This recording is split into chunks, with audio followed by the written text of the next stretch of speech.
recording. Okay, hi everyone. This is Lori Rubenstein, and I am so excited to bring to you another courageous conversation.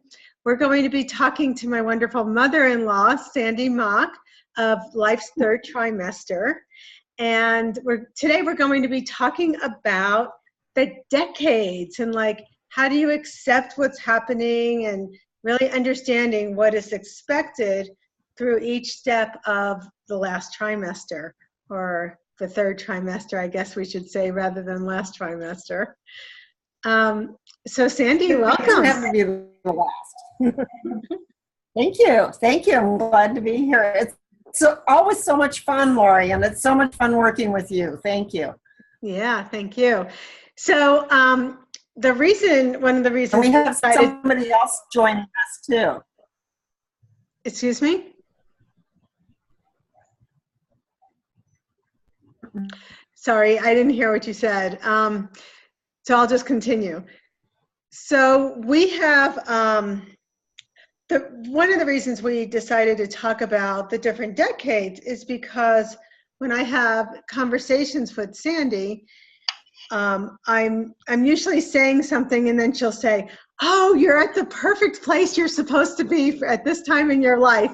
And it always makes me feel so much better, like, oh, okay, because you don't know, we're all going through life and we don't know, are we where we're supposed to be? Are we shooting ourselves? Do we have different, crazy expectations? So that's why I wanted to do this call. And you were saying earlier today, Sandy, when we were talking, that you really love talking about the decades. And can you just say why that is? Well, it was the discovery, I was watching myself, I don't know, mature, change, go through life. And I could see where every decade I was in a different place. And it would last almost the whole decade, for me anyway. Mm-hmm. And then when I started talking to a lot more people my age, I found out that they had the same experiences I did in those decades. And so I just put it together that it was natural that the 30s, you're kind of like, this is your purpose. And in your 40s, this is your purpose. And in your 50s, I realized, I'm not doing it wrong. I think that's what it was for me. I realized I'm not doing it wrong. This is a natural evolution in your personality or life or whatever. Right. I guess, does that answer the question?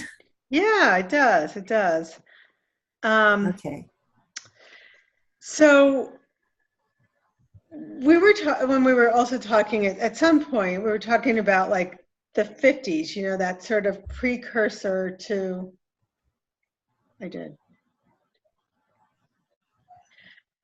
as being like a precursor to the third trimester, right?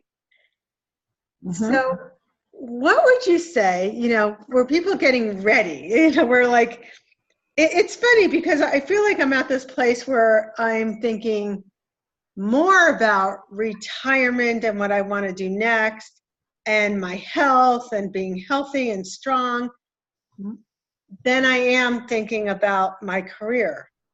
And I noticed that with my husband too. Is that Okay, so you want me to say something about that? Yes. This has been my experience and many other people's experience as well.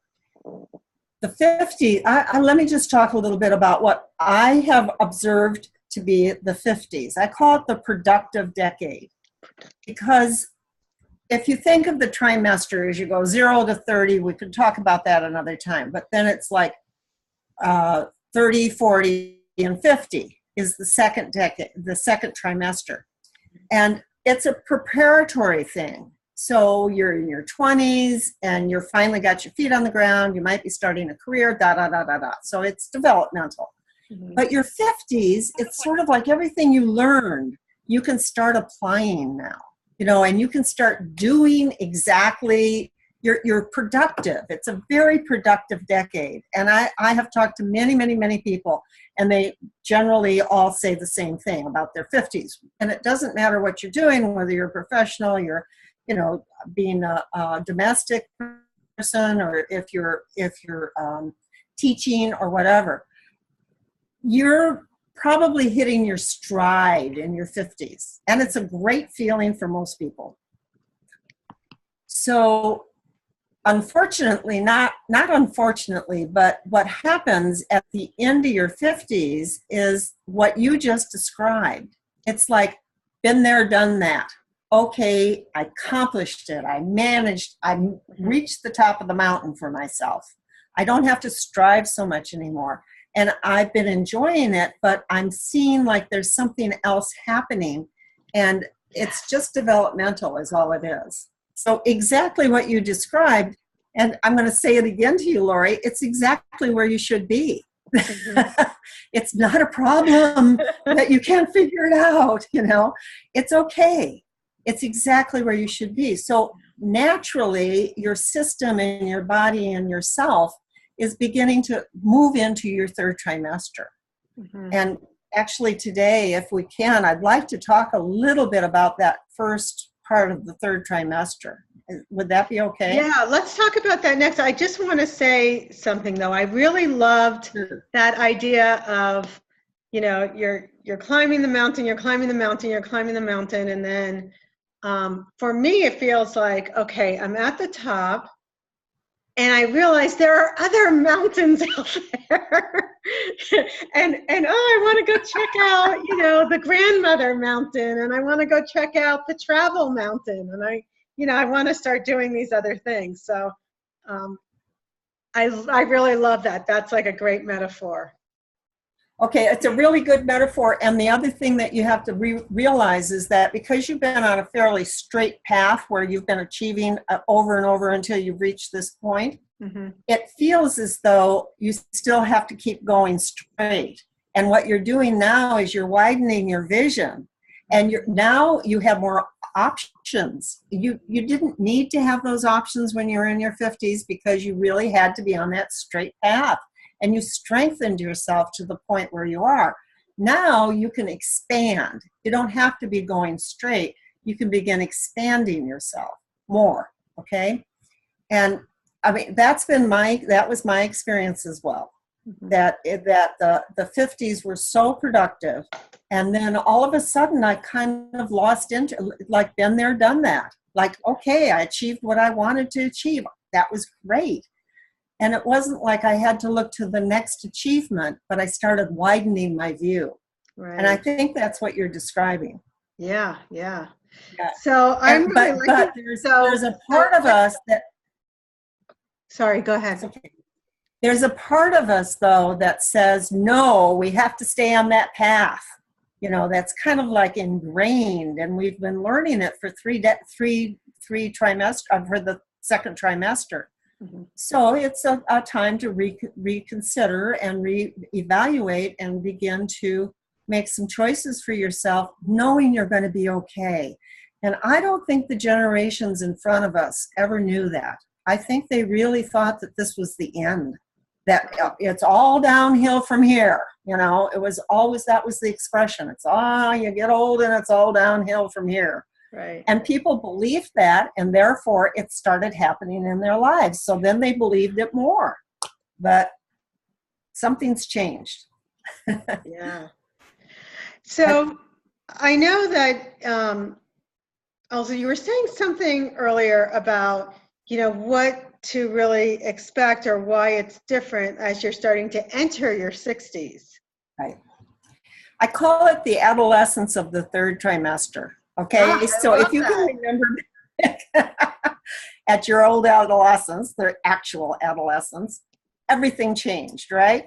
Your body changed, your desires changed, your face changed, lots of things changed when you were an adolescent. It was, the whole thing was just about change, and we all experienced it, we know what that was about.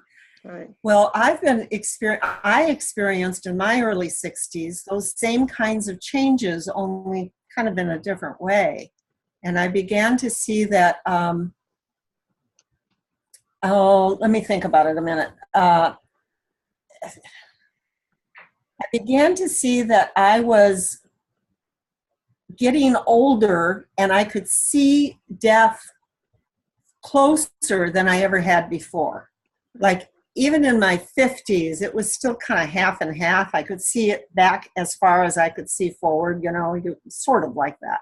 Right. But by the 60s, you can't deny the fact that you can't see as far ahead as you can backwards. Yeah. And when you're younger, you can only see a little bit backwards, and the future is laid out way ahead of you. So it's a different experience in those age groups. Yeah. But when you hit 60, whether you realize it or not, or whether you can say it or not, there is a little shift that begins to happen, and you realize you're not going to be young forever. Right. This is it. Something's going to change. So that's one thing. The other thing is that whole work thing that you have your own image of your work is who you are, and because there's a little. In our society, people retire in their 60s. Now, I know a lot of people are starting to work on into their 70s, but their engagement in work is not the same as it was in your second trimester. And so that's a big change for people. Their identity with their work is no longer as strong as it used to be. Right. So to me, it's just an adolescence. Everything's changing.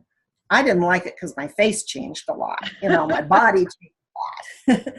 But it was okay. I recognized, and I had to adjust to it and get through it. And I'm here to tell you, there's a lot better stuff on the other side.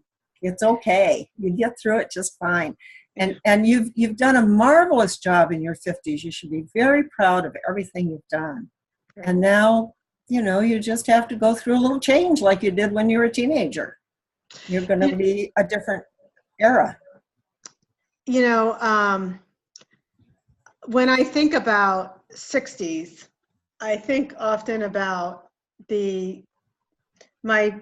not just my parents, but my grandparents. And me too. How much older they were than what 60 and what 60 looks like now. And I'm questioning, well, were they so much older because they really were so much older, or are people not as old now just because I'm entering that age, And children look at older people differently than adults look at older people, really. So there's that factor. But I wish I would have brought it with me, but I didn't get it together to do it. But I have a picture of my grandmother, and I've been telling this story quite a bit. So my grandmother was 65 when she died, and I was 18. So if you do the math on that, 65, 18, 47. That would be 47 what? In between years? 47 years difference. So when I was 9 years old, I saw a picture of my grandmother and I standing out on the yard. It was a little picture that we took. And she had on an old house dress. She had frumpy hair. And she looked old. Even now, she looked old. But if I was 9, how old do you think she would have been at that point? So she would be 56. If my math is correct. Yes. And how old are you? Younger than me. Yes. And she was a frumpy old lady. And it was common. All women her age looked like that at that time, unless maybe the actresses or, very wealthy women who had a lot of help. But almost everybody in my, economic status looked like that. And they were old in their 50s, or they were getting old up into their 60s. Doesn't happen the same way now. And your generation and the generation behind you are going to be even more that way. So my generation, some people kind of squeeze through, and I consider myself one of them. I just sort of squeezed through, and I don't know how I did it, but I did. Mm-hmm. And there are many of my contemporaries that look like my grandmother did, and are still, doing that as an image of an older woman. But there are a certain percentage of us that don't do that we allow ourselves to be more natural, and we allow ourselves to be more alive, and we don't have to shut ourselves down. But in your generation, there's way more, way, way, way more. Look at how beautiful you are in your late 50s. You're almost 60. And it's not, you're not wearing frumpy old clothes, you're just vibrant. Okay. So I think that we have a lot of wonderful things going on in front of us. And what I discovered in my own life was that there are all kinds of things that I still want to do. It's just different than what I wanted to do in my second trimester. That's all. And I still do it. Can I talk a little bit about pacing? Yes. Okay. So I think one of the important things to realize is that, particularly when you're in your 50s and in that productive decade, your pacing is pretty clear. You can get stuff done, and you're organized, and it's pretty good. What I have found in my 60s, 70s is that my pacing is more varied. So I can go at a very slow pace sometimes, like just walking, or I can go at a little bit faster pace and get a few things done, like riding a bicycle would be compared to walking. Or I can go really fast and take care of business for a short period of time, not my whole day, but a short period of time. I still can do that. And that's like driving a car. So we now have the option of walking, riding a bicycle, or driving a car, and we get to choose. And what's more powerful than choice? I mean, choice is what really brings our power out.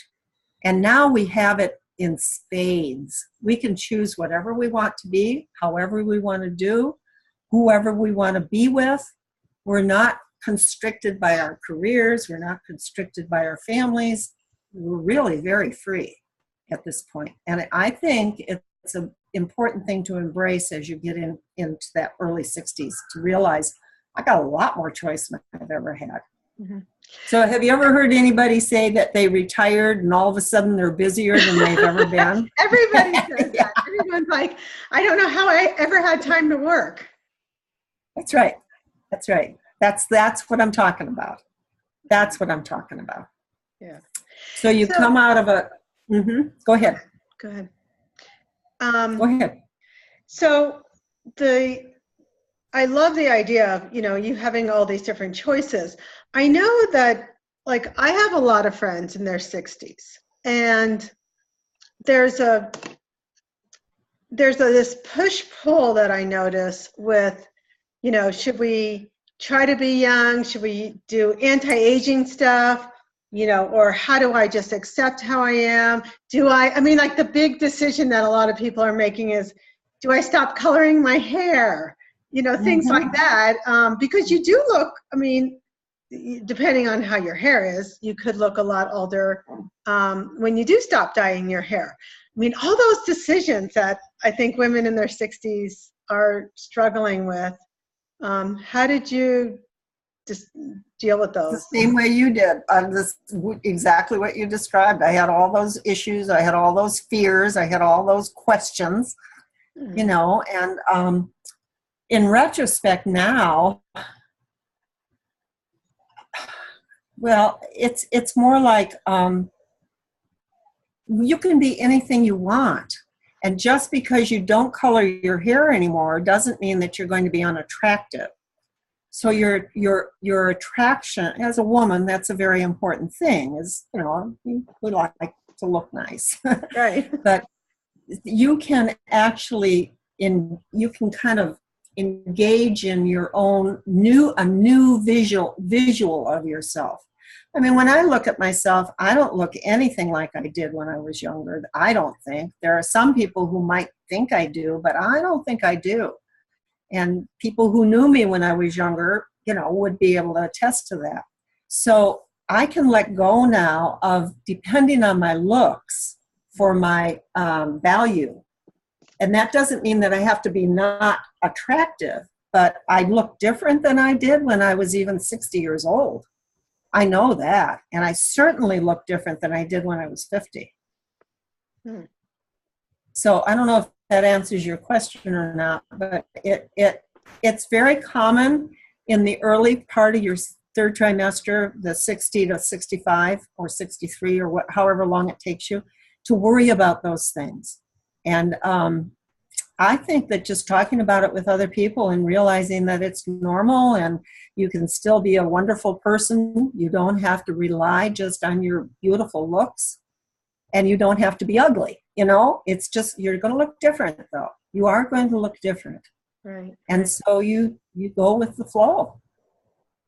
So attitude-wise, accepting, maybe that idea of slowing down and not depending on your looks as much for attention, let's say, where you're really like who you are and, who you are in the world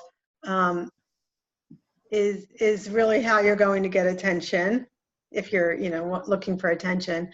But also to get value in the world, to give value to, like, what is your legacy? What do you want to leave? What do you want to, what difference do you want to make? What happens as you start getting older? Like, how do you start embracing those kind of things? I don't know if I'm the best person to answer that, but for me, I can say how it is for me. Right. I have no idea. I believe that I constrict, my world gets a little bit smaller than it used to. And with getting a little bit smaller, it's not a negative thing at all. Right. Okay, it means it's a little simpler. And it's also the quality that I engage in life, it is deeper. So, for instance, when I was working and, mom and going to school and, doing all the things that I was doing in my 40s and 50s, I was being very productive. There was always an outcome. There was always a product that was actually happening. No matter what it was I was doing, there was a product as a result of my actions. Mm-hmm. Now that product is more internal. And now I'm beginning to be more in love with myself, and I'm beginning to be kinder. I've always been kind, but I'm getting kinder, I think. And I value other people in ways that I didn't used to. And a lot of my prejudice fall away. A lot of my restrictions fall away. And life is just a little simpler, and it's not as important to be moving forward like that. It's more important to expand and to move deeper. Wow. But it was scary. It is scary. In the beginning it was a little scary, like, because we have this thing in our society that says you're going downhill once you hit 60. And it isn't a downhill, but it's a widening and a leveling out and more substance in it. It's just not quite so rigid. Right. Going forward like we did before, which is fine. That's what you should do in your 50s. I noticed that when you were talking about slowing down and, like what is really more important and having a deeper life experience, I could literally feel more peace. Like yes. I felt a relaxation just as you were talking about it. Good. Yeah. Hang on to that feeling and know that when the fear comes up, that you had that feeling, because you might not be able to feel it again when you have the fear. Mm-hmm. And we do tend to fear getting old in our society. Yeah, we definitely do. Tell me about the 70s. What do you the age of the 70s? The 70s? It's kind of interesting to me because it's a leveled off place. Remember, I was just talking about the 60s, you got to go through that adolescence, and then you're out there you know, like your friends that you're talking about who are retired now, and they're just like doing all kinds of things and having a great time and saying, who knew this was so much fun, right? In your 70s, that kind of continues, but for me anyway, it's continued at a not a slower pace, but a more leveled pace. I'm not reaching out as much all the time. The quality of life is more important at this point rather than adventures or experiences. And I'm so much more happy. I can't tell you how happy my heart is now that through my 70s. You know, I'm almost ending my 70s and I'm going into another little phase right now. But in my 70s, I felt very content and very loving somehow. I don't know how to explain that any other way. It was just like everything was okay. You know, I didn't have to fix anything anymore. Wow. I just kind of lived my life in a very nice, regular way. And people were more precious to me than ever. That's what happened to me in my 70s anyway. Wow. So Yeah. how do you, it's so funny because I realize I'm thinking from the perspective of a 50-year-old. I'm like, how do you get that? You know, like, how do you get that peace? How do you get that content? Okay, that's a good question, Lori. Don't worry about asking that question because that's a very good question, particularly for somebody in their 50s. And this is the answer that I have for that one. It's a natural experience. And if you have done your work, like if you don't have a lot of hang-ups and you've gone through therapy and you kind of know yourself pretty well, you know, and you've gotten over a lot of your angst and things like that, then it's a natural experience. It's not a doing experience anymore. So I call the second trimester the doing trimester. But the third trimester is the being trimester. So you don't have to do this. It happens naturally because you're more at peace with yourself and you're not trying so hard to make something happen, which was appropriate in your second trimester, very necessary in your second trimester. And we can go into that and talk about it a lot, but you're asking about the 70s thing. And for me, it's like almost like coasting, you know, like I no longer have to strive. And I feel more loving. I feel more at peace. And that used to be boring. You know, it used to think people thought, well, that's going to be boring. You know, that's really slowing down. That, you know, yeah, you're just going to sit in a corner and watch TV all the time. That's not true. You know, you have all these other options and you can still get out and do things. And I do those things, but I don't do them as a lifestyle singularly. I do lots of little things and I can do them well. Right. But I don't have to achieve anything anymore. I really don't have to achieve anymore. And I think that's a hard one for people to understand when you're in your 50s because you're supposed to be achieving. Right. Yeah. Yeah. Does that answer your question? Yeah. As you're heading into your 80s, you know, a few more years. Two more years. Yeah. I mean, well, we are exactly 20 years apart. So, you know, that's what we're doing. Do you have any fears or concerns as you're entering the 8th decade? What I've been noticing about that is that the concept of 80 is still stuck in my head, like people used to have the concept of 60 being all downhill from here. 80 is the place where you're going to go out, okay? And I've only seen models of 80-year-olds that are very dysfunctional, really. You know, they get sick more easily, they stay home a lot, they're not as active, they might not be able to carry on a conversation with people very well. That's gone. I think my generation and your generation and the one behind us, that's going to be gone. But there is a physicality of slowing down that I know is possible. Have you seen the video of Ruth Bader Ginsburg doing her workouts?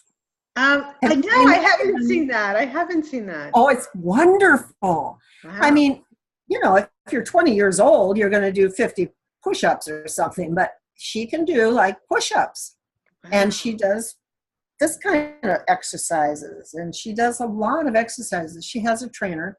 So those physical changes, I'm a little bit afraid of them. The whole thing with my body is beginning to diminish. So I am afraid of that. But I know once I go through the transition and I'm in my early 80s, I'm going to go, what were you worried about? This is fine. We like this. This is okay, Yeah. And I'll probably be a good old 89-year-old. I think I will. And I think I'm going to live into my 90s somehow.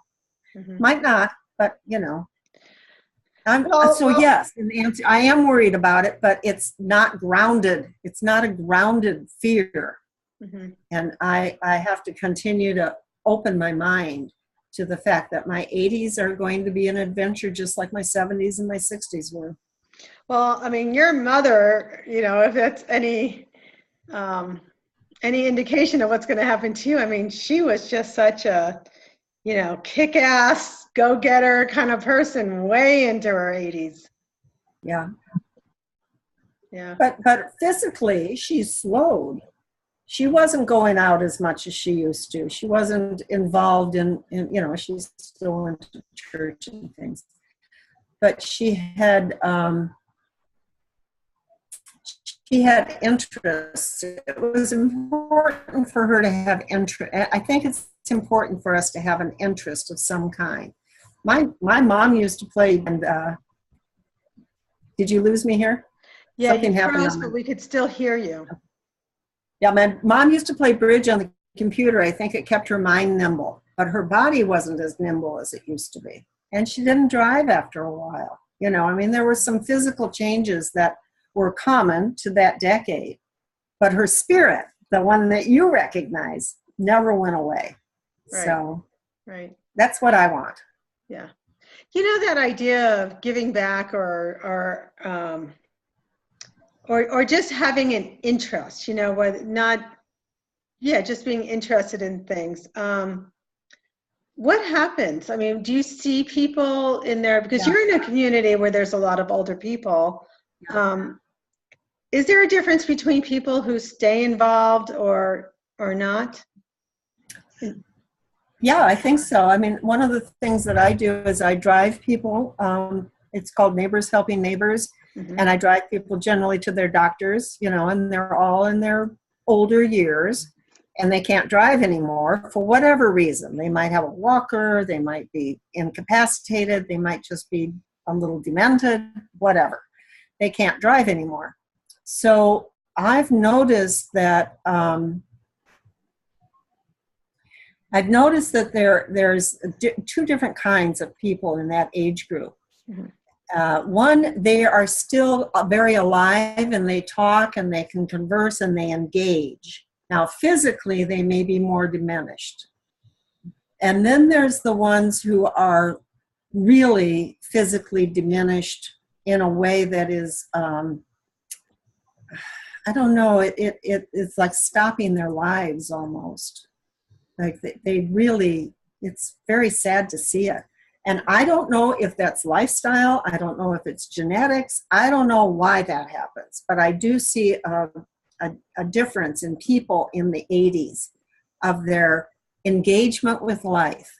And those that are less physically healthy are less engaged in life. Yeah. But the ones that aren't, they've got at least one or two things going for themselves, even if it's TV or the computer, like my mom, playing bridge on the computer. Right. I don't know if that answers your question or not. Yeah. I think that's pretty logical. I think that makes sense.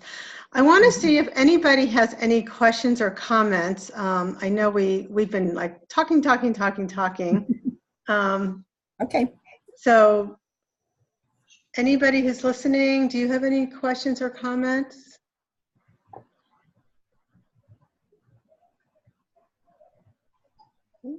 Hi, it's Dorothy. Hi, Dorothy. I would have to agree so much with what she was saying about, your vision gets different as you get older. Like you have this wide spectrum before of things that you do. And then, like for me personally, what I've recognized is I'm doing things that make me happy. Yeah. And it may or may not include other people. But I have chosen to really focus on what it is that makes me happy on a regular basis and do more of it. And I can really appreciate all of the highlights that you covered tonight, because I was like, yeah, okay, I'm not 70 yet, but I have a friend who is 73, and she just came back from Tibet and China, and she travels all over the world. And she said, I have got to do this stuff before I can't do it. Mm-hmm. I can't tell you how many countries she's been to, but I mean, I would love to be her travel companion if I was financially able to do it. She just goes for it. So she has not let it hold her back, and I can see that you haven't either. And I find that really encouraging and really happy to watch. So I just wanted to say thank you, and I appreciate everything that you're saying so far. Awesome. Great, Dorothy. Go for it. Love But that. what you said about expanding your experiences, and just doing what you want to do that makes you happy, that's very common as you get into your 70s. Mm-hmm. It's very, very common. The 60s is exploring. It's like, oh, I'm not really going to be old. Okay, I can still go do this and I can do that, and I'm going to try this, and I'm going to try that. And so you have options. You have a lot more options. But I think that in your 70s, your qualities are going to be more important even than activities. Yeah. So, sounds like you're right on track. Yeah. Well, I mean, like even today I was planting a new bush out in the yard, and I'm digging away and digging, and I thought it was going to take me longer than what it did. And, I plopped my butt down on the ground and I was patting the soil down, and, I thought, God, I just love doing this stuff, that just makes me so happy when I do it. And it's something simple, but, it's the fact I can get on the ground and get up. I'm in mid-60s. I don't have a problem with that. I can still do that with ease. Mm-hmm. So, and when you're in your mid-70s, you're going to be able to sit on a little stool and do it, and you'll still get pleasure out of it. Yeah, that's right. So I'm just happy to see that you're still going strong and enjoying life, and so are my friends that are in their 70s. Mm-hmm. So that's it's encouraging. Mm-hmm. So don't think about the old patterns. Remember my grandmother who was old when she was in her 50s? Yes. We just have to stop having that image in our head. And it doesn't mean that we're 40 again, or it doesn't mean that we're even 60 again when we're 70. Right. But there's quality of life in every decade, and it's so wonderful. Well, and I had to agree with what you said about your grandmother too, because I looked at my grandmothers, both of them, and I mean, my God, the black shoes with the clunky heels on them, and I can remember my dad's mother. I just had huge breasts, and I was thinking, God, she's like a walking pillow, And I looked so old, and I really don't know what age she was, but God, she just seemed so ancient to me. And my other grandmother was arthritic and laid in bed all the time. She was psychic, and she used to read palms, which I thought was pretty cool because I didn't know that until just recently. But she looked ancient to me too. So I look at Lori and I think, well, Lori's a grandmother, and look how great she looks, And you just don't. That's right. Back then, they looked really, really old. Yeah. Mm-hmm. It's true. So, And I live in a retirement community, and there are still a lot of people who look like that. yeah. Because my generation didn't quite make it through all of it. There was only a percentage of us that really allowed ourselves to expand. Yeah. You know, everybody else kind of stayed in their little compartments and did what everybody else had always done. But it's not fully true, and it's not really kind to say that. But I have noticed that there's a definite difference in your generation from my generation, Mm-hmm. as far as how many people are actually engaging in life in a more meaningful way and look younger. They look a lot younger. Yeah, I went out to dinner Sunday night with my friends, and she's 78 and he's 83, and they got engaged like 2 years ago. And she's still playing hard to get. She still hasn't married him. And she just sat there and talked to this guy on and off, and I looked at him and I said, I said, she's still playing it, isn't she? And he just laughed. He said, she wouldn't be who she is if she wasn't doing that. You know, so it was just making me giggle. That's the best kept secret. One day, Lori, we should have something talking about sex in older age, because that's a really best kept secret. I didn't know it, you know, that sex just continues. I am putting that down, and I think that will be in February. Good. Good plan. Now it changes. It does change, but it does continue. Right, right. And we were not taught that when we were children. No. Not that your life, you know, it all stops when you get old. Right, exactly. Not true. Exactly.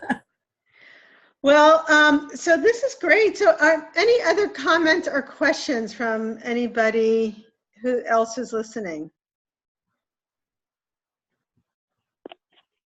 Yeah, I just think this is fascinating. So I'm in my 50s. I think for men, so there was a lot of discussion about looks. I think for men, it's a little bit different. It's more focused on being able to do things. So, you know, my big fear is I won't be able to hike as much, right? But it's really encouraging to hear how things change, and you know, maybe I won't be doing the great big grand hikes, but I can do slower hikes and easier hikes and still very much enjoy it. So I really like that perspective. Yeah, or maybe you'll just you'll do the same hikes, but you'll just take it slower, and you'll enjoy it as you go, and you'll notice more things because you're not rushing. You know, you might be more in that being stage. Right. I would love to be able to work with men in their transitions. You know, men, unfortunately, Kevin, your generation is a little bit better off, but certainly my generation and the men they didn't go through a consciousness raising like my generation did. You know, there wasn't a men's movement like there was a woman's movement. You know, they weren't looking internal so much, but they are now, and I have lots of examples of that. And you're one of them, Kevin. I mean, you're exploring and you're expanding, and I've seen many changes in you that are very, very positive. And you're not just, you know, losing your masculinity because you're getting older. You're changing your masculinity just as we change our femininity. So I would love to be able to work with men sometime too around that. It's a little bit harder. They should work with a man, really. But I understand it, and I really encourage the men to make those changes and get rid of that old role model. It was a terrible role model you guys had to. You were just confined to it. It was horrible. I hated it, actually. Yeah. Great. I have a little passion around that. Sounds like it. Okay, any other questions or comments? So Sandy, just in closing, is there anything that you want to tell us that maybe you wish you knew as you entered or you started the third trimester? Any last words of wisdom? Don't worry. Be happy. Don't worry, be happy. It'll all work out, believe me. Just don't worry, be happy, and everything's going to be fine. Yeah, that sounds I mean, great. I'm really serious about that. There's nothing to do any longer. Remember, I said this trimester is the being trimester. Mhm. And you don't even have to work at being. It just happens naturally. That was the biggest surprise for me because I was an achiever, you know. I mean, I did a lot of doing in my life. And this just came forth in a wonderful way. It was so natural. And I look forward to it for all of you to experience that. Yeah. Let yourself be. Mm. Yeah. All right. Well, It'll be fine. It'll be wonderful. yeah. Well, thank you, Sandy. This was a great conversation. I mean, I hope that people will take this with them, start talking about these things with their friends, with their family, and really open up and have their own courageous conversations about the third trimester. I really want to thank you, Sandy Mauck from Life's Third Trimester, for being with us. And everybody who's listening, thanks so much. And have a good month, and we will talk to you next month.